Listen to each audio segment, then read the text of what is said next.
اعوذ بالله من الشیطان اللعین الرجیم. بسم الله الرحمن الرحیم. عزیزان محترم، در سلسله حجاب مختلف مطالب را در خدمت شما بیان می‌کردم. امروز می‌خواهیم علاوه بر از اون دلایلی که منطقی و لاجیکلی مدرو به اسم کده که اثرات چی برای خانواده چی میشه، برای یک سوسایتی چی میشه، اونها ان شاء الله بیان منم. خانواده رو خوالا بیان کردم، برای سوسایتی چی اثرات منفی داره اونها رو بیان منم. همین تقریبا 20 دلیل است لاجیکلی و منطقی اونها را ان شاء الله آهسته آهسته بیان منم. امروز می‌خواهیم یک داستان عبرت آموز در زمان یکی از علما اتفاق افتاد. دمزی ایران که است اتفاق افتاد. یک عالم بود بزرگوار آیت الله سید اردبیلی. مگه یک جوان آمد گیری از ما و بسیار ناراحت بود و بسیار هیجان زده بود. وقتی که آمد باز داستان خو میخواست از این طریق بیان کنه، این بیان کنه. بلکه داستان خو بیانم کردی تر که مادر ما کست فوت مونه. وقتی که مادر ما فوت مونه باز مو مبرشیره مو کارهای کفن دفن و غیره شرکی مونی بعد مو دوران که ما میخوایم دفن کنم از منی جیب ما ویلیت از ما بطوی مدارک از ما مپرده و دمونی امزو کدی جنازه مادر ما کست منجی ممنه و ما از بس که حالت ما خراب بود دیگه دفن خاک میدازی و بعد مای خانه وقتی خانه مای متوجه میشم که هر مدارک از ما اسناد از ما دمونی قبر منده. در مختلف طریقه ها از قبرستان والا ما گزارش منم بس نامنگاری میشه از مربوطه مو افسرا که است که از نامو اجازت میگیری از علما اجازت میگیری که تا که مو قبر نبش قبر کنی که ما مدارک خور کسته بگیرم.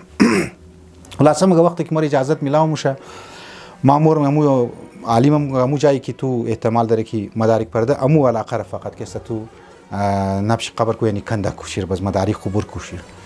این میگه ما اونجا که وقتی موری امو علاقه که میخوای بکنیم چون که نزدیک سری از میت بوده یعنی مادر ما بوده که وقتی که موقع میکنم میگرم که یک وحشتی مرا میگره که یک ماری بسیار کلان گردی مادر ما کسته پیچیده و امو سری مادر از مرد رو کسته دادن خمونه بسیار کتک مار میگه ما وای خواهش زده مو مادری که بال کده کسته مایم و الگیر شوم دوم آقای اردبیلی میگه آقای اردبیلی میگه خب مادر تو گفت زشت کار میکرد، گو خطرناک کار میکرد، گناهکار بود، چی بود؟ گفت نه مادر من نماز میخواند، روزه میگرفت.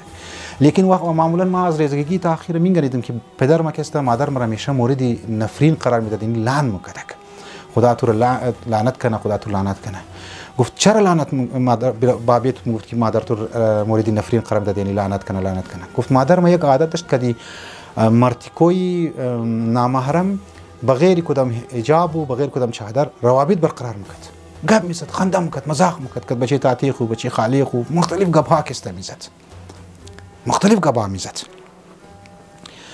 باز آقای اردبیلی میگه واقعا یکی از عذاب‌های قبر که امروز ما را شما دیدین که وحشت کدی از خاطر امزی است که مادر است تو کدی نامحرم ها یک روابط ها کسته داشته و روابط های غیر شرعی و خنده مزاح میکرد و اون به حجاب. لذا خواهرای عزیز موشمو که اگر خدا را قبول داریم، موشمو که اگر اهل بیت قبول داریم، موشمو که روایات را قبول داریم، پس آگاه باشین که اونهایی که به حجاب است عذابهای قبر که است منتظر شیست. اونهایی که گناه کدی نامحرم ها کدی مرتکو امیت روابط برقرار بونه اونها کدی عذاب قبر که است برشی آماده باشین، یعنی آماده هسته.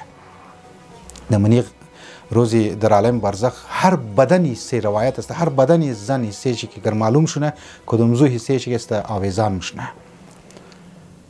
از اون بگر زنهایی که زیناکار است کدی سینه هایش آویزان میشه. زنی من برادرانی من صدها سال زنهای زیناکار و زنهای بی حجاب در عالم برزخ مورد عذاب الهی که است قرار میگیره. امروز دمنی سوسایتی از مو دمنی سڑک منی روड انسان میگنه یک آجایی که نوسه خو که دختر خورایی آجایی که پیر است حجاب کده لیکن نوسه شی به حجاب است نه آجایی دغم شی است که دختر خو سمجاو کنه نه دختر که است طرف توجه میده که به ما چر دمنی سو گلی درو مایم منی روड درو مایم یک چند جوان رم گناهکار مونم و خود خورم که گناهکار مونم و عذاب و قبر قیامت که منتظر شی است. پروردگار عالم دسته های از مو شمور بگیره که مو شما معاشی خود ببری به طرف کمال و به طرف اقدارهای اخلاقی و خصوصا خواهرها که است حجاب خور همیشه امیدوارم که همیشه رعایت مونه. السلام علیکم ورحمت الله وبرکاته.